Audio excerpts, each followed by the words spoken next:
गांव के छोटे से घर में रमेश अपनी पत्नी सुमन के साथ रहता था। उनका बेटा अर्जुन उनकी आंखों का तारा था। लेकिन एक दिन अचानक, जब अर्जुन मात्र 5 साल का था, वो बाजार में भीड़ के बीच कहीं खो गया। पिता और मां ने हर जगह उसे खोजा, लेकिन अर्जुन का कोई पता नहीं चला। वक्त बीता, सालों गुजर गए। रमेश और सुमन की जिंदगी जैसे ठहर सी गई थी।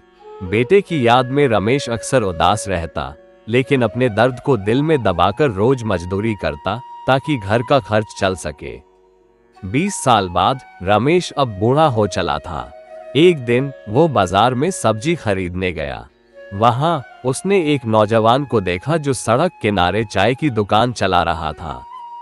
उस लड़के की शक्ल, उसके हाव भाव और उसकी आंखों में उसे अपना अर्जुन नजर आया। रमेश का दिल जोर से धड़कने लगा।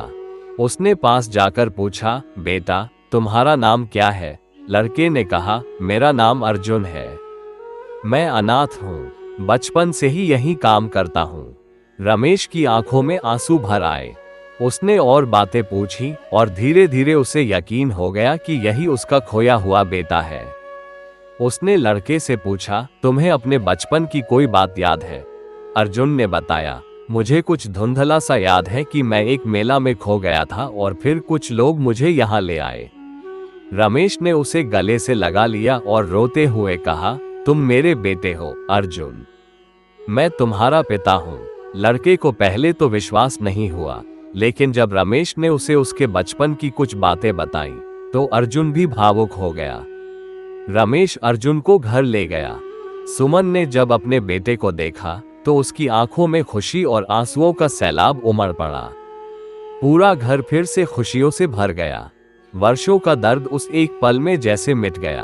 अब रमेश और सुमन के जीवन में एक बार फिर से उम्मीद और खुशी लौट आई थी। पिता को अपना खोया हुआ बेटा मिल चुका था और परिवार का प्यार फिर से जगमगाने लगा था।